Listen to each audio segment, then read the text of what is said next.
ఆ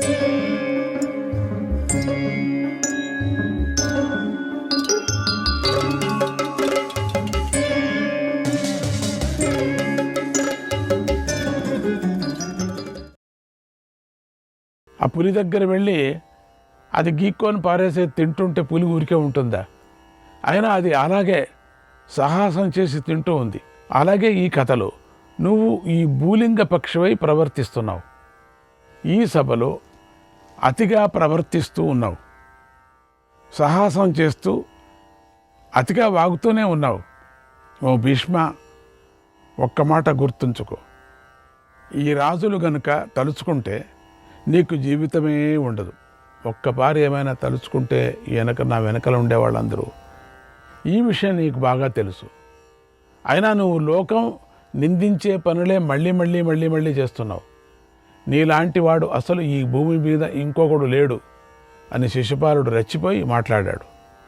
అప్పుడు భీష్మ పితామహుడు ఆ శిశుపాలుడి మాటలకు అడ్డుపట్టుకొని ఇలా అన్నాడు, ఆహా, ఎంత ఆశ్చర్యం, ఎంత వింత! ఓ సభ్యులారా, రాజులారా, అందరూ నా మాట వినండి. నేను ఈ రాజుల దయాదాక్షిణ్యాల మీద బతుకుతున్నానని ఈ మూర్ఖుడు అంటున్నాడు. ఈ దద్దమ్మ అంటున్నాడు. ఇంతకంటే వేరే మూఢత్వం వీడికి లేదు, అవివేకం లేదు. వినేవాళ్ళు పిచ్చోళ్లే. నేను ఈ పిచ్చి మాటలను పట్టించుకోవాకండి. ఇవి పిచ్చి మాటలు నేను పట్టించుకోను. ఇప్పటికి కూడా మీరు పట్టించుకోవాకండి. నేను పట్టించుకోను. ఈ పిచ్చి వాగుడును లెక్క చేయను. ఓ శిశుపాల, విను. ఈ రాజులందరూ నాకు గడ్డి పరకతో సమానం. నేను వీళ్ళని ఎవరినీ లెక్క చేయను అని గర్జించాడు. అంతే. ఆ మాటలు వినగానే సభలోని వారందరూ స్తంభించిపోయారు. అక్కడున్న కొంతమంది రాజులకు విపరీతమైన కోపం వచ్చింది. కొంతమంది రాజులు ఎంతో సంతోషించారు, భీష్ముడిని మెచ్చుకున్నారు. మరికొంతమంది రాజులు భీష్ముడిని అసహ్యించుకున్నారు. కొంతమంది ఈయన ముసలివాడైపోయాడు, ఇంకేం యుద్ధం చేస్తాడు, శరీరంలో పటుత్వం లేదు, సత్తువ లేదు, ఈ బలహీనుడు ఇక దేన్ని చూసుకొని రెచ్చిపోతున్నాడు, దేన్ని చూసుకొని మాట్లాడుతున్నాడు, ముసలోడికి ఇంత గర్వమా, ఇది క్షమించరాని నేరం అని అందరూ ఒక తీర్మానం చేశారు. ఈ ముసలోడు మనలను అవమానిస్తున్నాడు, మనందరినీ కూడా. అందరూ కదిలిరండి, ఈ ముసలోడిని పట్టేసుకుందాం. జంతువును చంపినట్టుగా కలిసి అందరూ గుద్ది చంపేస్తాం. లేకపోతే ఇతన్ని గడ్డిని కాల్చినట్టుగా కాల్చేద్దాం బయట అని అరిచారు. అప్పుడు పితామహుడు వారితో, ఓ రాజులారా, మీరాడిన ప్రతి మాటకు సమాధానం చెప్పటం ప్రారంభిస్తే దానికి ఆ అంతము ఉండదు, ఆది ఉండదు. అది అద్భుతమైనటువంటి మాటలు నావి. ఆది కానీ అంతం కానీ ఏది ఉండదు. కనుక ఓ రాజులారా, వినండి, నా మాట వినండి. మీ అందరి తలల మీద నేను నా పాదం పెట్టాను అని ఊహించుకోండి. మీకు పౌరుషం ఉంటే మీలో ఎవరైనా వచ్చి నన్ను ఎదిరించండి. ఇదే నా హెచ్చరిక. నన్ను ఎదిరించి నా పరాక్రమం, నా వీరత్వం చూడండి. మీలో ఎవరైనా నాతో పోరాడచ్చు, లేక అందరూ కలిసి కూడా యుద్ధం చేయవచ్చు. అస్త్రాలు శస్త్రాలు వేయవచ్చు నా మీద. ఎలాంటి యుద్ధమైనా చేయవచ్చు. నేను సిద్ధంగా ఉన్నాను. అందుచేత మొదలు మీ పరాక్రమాన్ని ప్రదర్శించి ఆ తర్వాత నన్ను జంతువులాగా చంపుతారు, గడ్డి పెరకలాగా కాలుస్తారు, నాతో ఏం చేస్తారు మరి తెలుసుకోండి. మీరు మీ ఇష్టం ఏం చేస్తారు. లేకపోతే మేము పూజించిన కృష్ణుడు ఇక్కడే ఉన్నాడు, మేము ఆరాధించిన కృష్ణుడు ఇక్కడే ఉన్నాడు, మమ్మల్ని నడిపించేటువంటి కృష్ణుడు ఇక్కడే ఉన్నాడు. ఇదిగో చూడండి, శ్రీకృష్ణుడిని చూడండి. అందరూ కంట్లో చూడండి. నిజంగా కనపడడు మీకు సరిగా చూడకపోతే. కళ్ళు మూసుకొని అందరూ చూడండి, కృష్ణుడు కనపడతాడు. త్వరగా మరణించాలని మీరు కోరుకుంటే ఈ కృష్ణుడిని యుద్ధానికి పిలవండి. యుద్ధంలో మరణించి ఈ కృష్ణుడి దేహంలో కలిసిపోండి. అని భీష్మ పితామహుడు ఆ రాజసూయ యాగసభ దద్దరిల్లిపోయేటట్లుగా రాజులందరూ వినేటట్టుగా గట్టిగా ఘోషించాడు. ఓం శ్రీకృష్ణాయ పరమాత్మనే నమః. 45వ అధ్యాయం.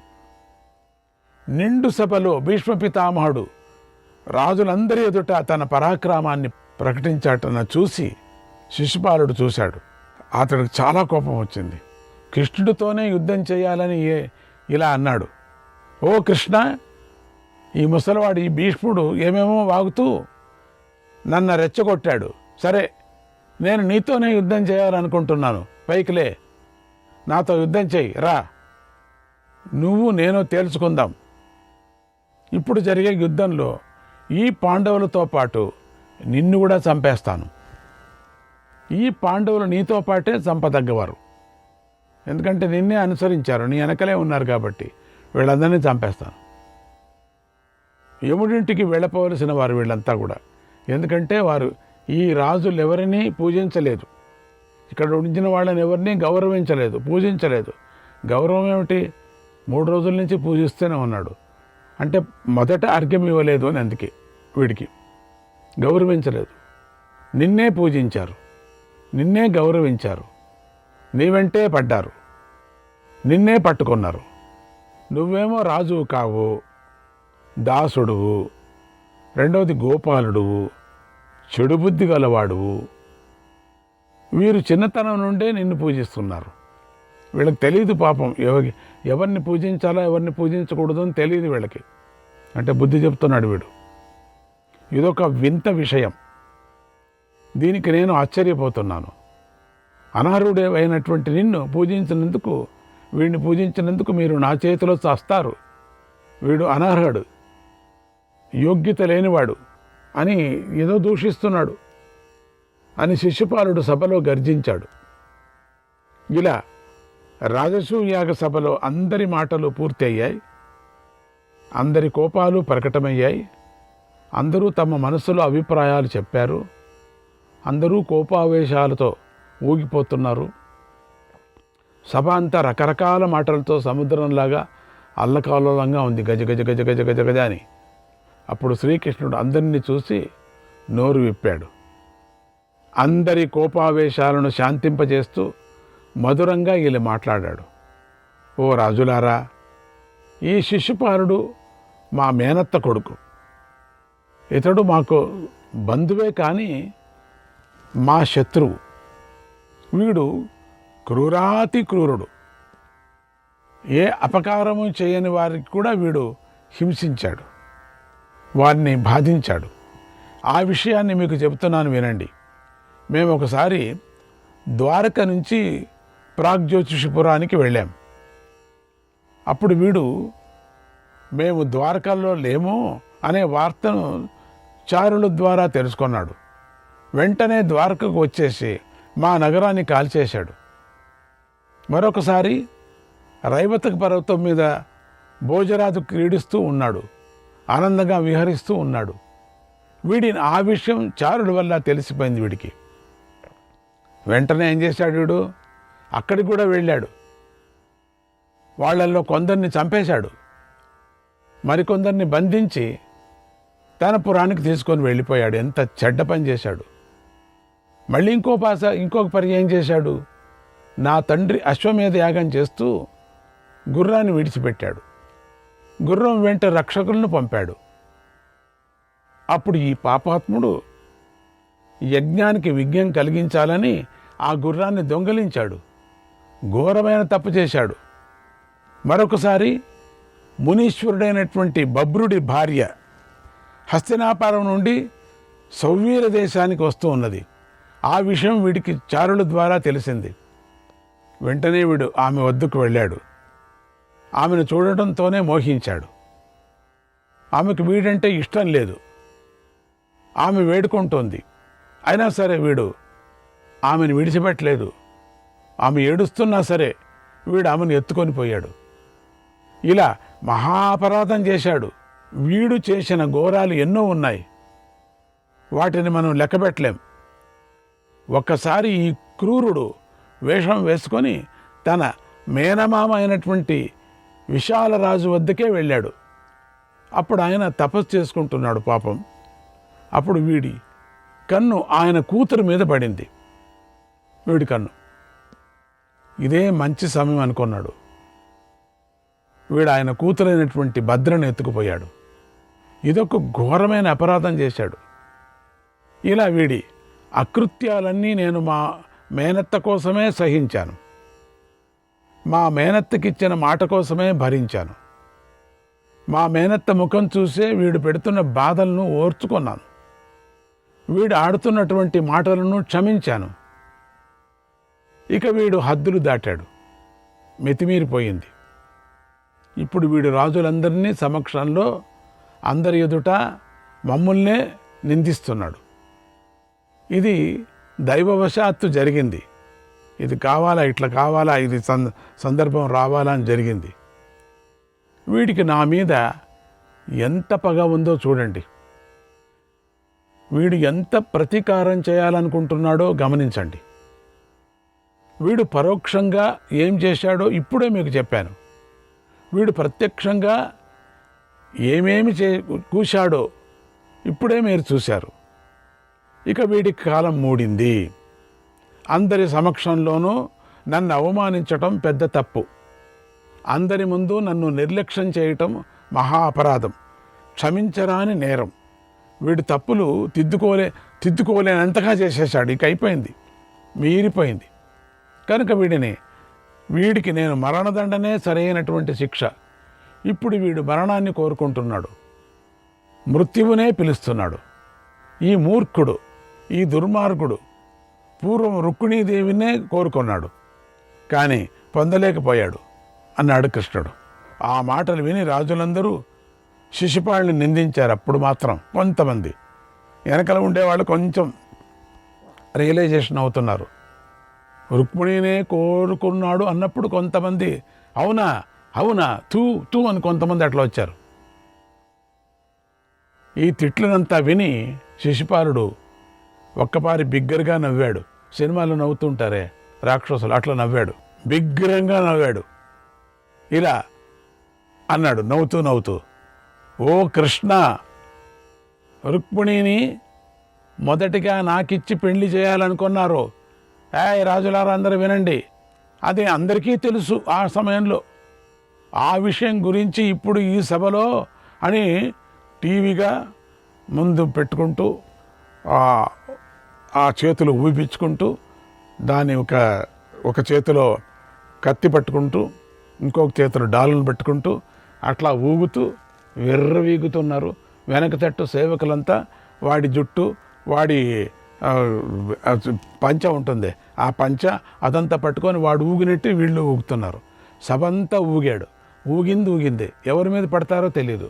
భీముడు అప్పుడు అన్నాడు, తాత కాస్త చూసుకొని వస్తున్నాను, నువ్వు చూడవలసిన పదార్థం ఇక్కడ కాదు, లోపల ఉంది, అక్కడ వెళ్ళు. ఇప్పుడు ఇక్కడ కూర్చో, ఇప్పుడు వెళ్ళొద్దు, కాసేపు ఉండి ఇక్కడ చూస్తూవట, ఏమేమో జరుగుతుంది, ఇప్పుడు చూస్తూ ఉండు. ఇట్లా ఆడుతున్నాడు, వీడు ఆడుతున్నాడు, మధ్యలో అని అవుతున్నాడు. ఇప్పుడు ఈ సభలో రాజులందరి ముందర ఎందుకు గొప్పగా చెప్పుకుంటున్నావు? నీ రుక్మిణి సంగతి చెప్తున్నావా ఇక్కడ? అదంతా పర్సనల్ మ్యాటర్ నువ్వు అంటే ఇంతవరకు వీడు మాట్లాడిందంతా పర్సనలే. ఇది ఒక్కటి మాత్రం ఇది పర్సనల్ అట. ముందు ఇతరులకు ఇస్తాను అన్న స్త్రీనే నువ్వు పెళ్లి చేసుకున్నావు. అది ఉందే, అట్లా ఉందే. పైగా అది గొప్ప విషయంలాగా అందరి ఎదుట రాజ్యసభలో నువ్వు చెప్తున్నావు, ఈ పెద్ద రాజ్యసభలో చెప్తున్నావు. నాకు ఇస్తానని దాన్ని నీకు ఇచ్చారట, నువ్వు పెళ్లి చేసుకున్నావట. నేను ఇష్టపడ్డానట. ఇష్టపడితే తప్పేముంది? దాంట్లో తప్పేం లేదు కదా. కానీ నీకు ఇచ్చారు. పెళ్లి తాంబూలాలు తీసుకొని నీకు ఇవ్వచ్చా వాళ్ళు? నువ్వు తీసుకోవచ్చా? నువ్వు ముట్టవచ్చా? ఇలా చేసిన తప్పును గొప్పగా ఏదో పైకి చెప్పుకునేవాడు నవ్వు తప్ప మరొకడు ఈ భూమి మీద లేడు. నవ్వుకుంటారు అందరూ కూడా, నువ్వు మాత్రమే ఇక్కడ ఉండేది. అందరూ నవ్వుకుంటారా నువ్వు చెప్పేది చూసి? నువ్వు మాత్రమే ఎట్లా చెప్తున్నావు? బాగలేదు. ఇతరులకు ఇస్తాను అన్న స్త్రీని పొంది ఏ మగవాడైనా సత్పురుషులు ఎదుట గొప్పగా చెప్పుకుంటాడా ఇంత పెద్ద సభలో? చూడు, నన్ను చూడు, నేను ఎంతమంది ఎంతమంది రుక్మిణీలైనా కూడా నేను కట్టుకుంటాను, అట్లా ఉన్నా నేను తెలుసా. నువ్వు చెప్పుకుంటున్నావు, మిగతా వాడైతే చెప్పుకోడు, మర్యాద ఉండేవాడు. అది నిండు సభలో చెప్పుకుంటున్నావు. నీకు కోపం వస్తే ఎంత, రాకపోతే ఎంత. నీ కోపం వచ్చిందట, చాలా వచ్చిపోయిందట, లెక్క అయిపోయిందట. ఏం లెక్క నీ లెక్క? నాకు అర్థం కాలే. నాకు ఉంది లెక్క, నేను చూసుకుంటాను. నీ కోపం వస్తే ఎంత, రాకపోతే ఎంత. నీకు సంతోషం కలిగితే ఏమిటి, కలగకపోతే ఏమిటి చెప్పండి రా. శిశుపాలో అని అంటున్నారు అందరూ. ఓ అని, నీ వల్ల నాకేమి ఒరగదు, ఏ ప్రయోజనము లభించదు అంటూ శిశుపాలుడు విపరీతంగా మాట్లాడుతున్నాడు, రెచ్చిపోతున్నాడు, పెట్టరేగిపోతున్నాడు. అప్పుడు శ్రీకృష్ణ పరమాత్మ సుదర్శన చక్రాన్ని మనస్సులో స్మరించాడంతే. అదే స్మరిస్తూనే వచ్చేస్తుంది. అది దానవులను సంహరిస్తుంది, దుష్టులను వధిస్తుంది. ఉండేదే అది కది. ఏతస్మిన్నేవ కాలే తు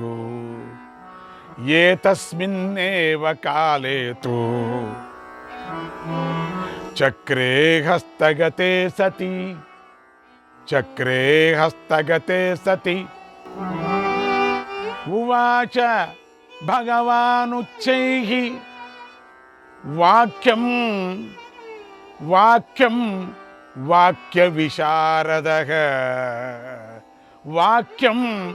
వాక్యవిశారదః వెంటనే సుదర్శన చక్రం ప్రత్యక్షమైంది.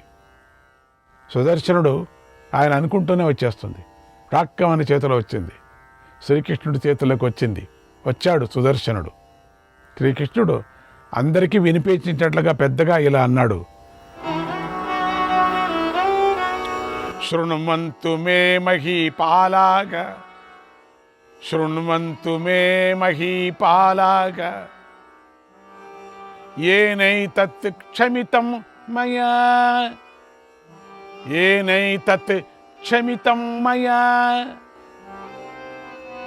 అపరాధ శతం క్షామ్యం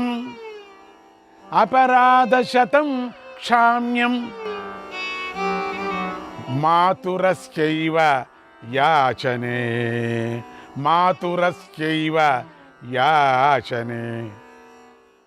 దత్తం మయా యాచితం చ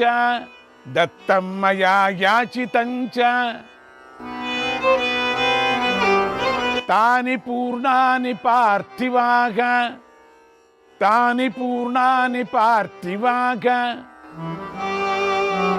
అధునా వదయిష్యామి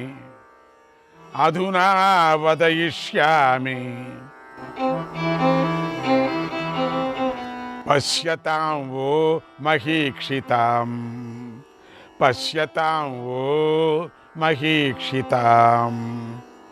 అని అంటూ, ఓ రాజులారా, ఓ ప్రజలారా, అందరూ వినండి. వీడి తల్లి వీడిని 100 తప్పుల వరకు క్షమించు అని నన్ను కోరింది. వీడి కథ భీష్మ పితామహుడు చెప్పాడు మీకు అందరికీ కూడా. అయినా మళ్ళీ నేను జ్ఞాపకం చేస్తున్నా. 100 తప్పుల వరకు క్షమించమని కోరింది వీడి తల్లి, అంటే నా మేనత్త. నేను సరే అని ఆమెకు మాట ఇచ్చాను. ఆ ప్రకారంగానే ఇప్పటితో వీడు చేసిన 100 తప్పులు పూర్తి అయిపోయాయి. శ్రీకృష్ణాయ పరమాత్మనే నమః.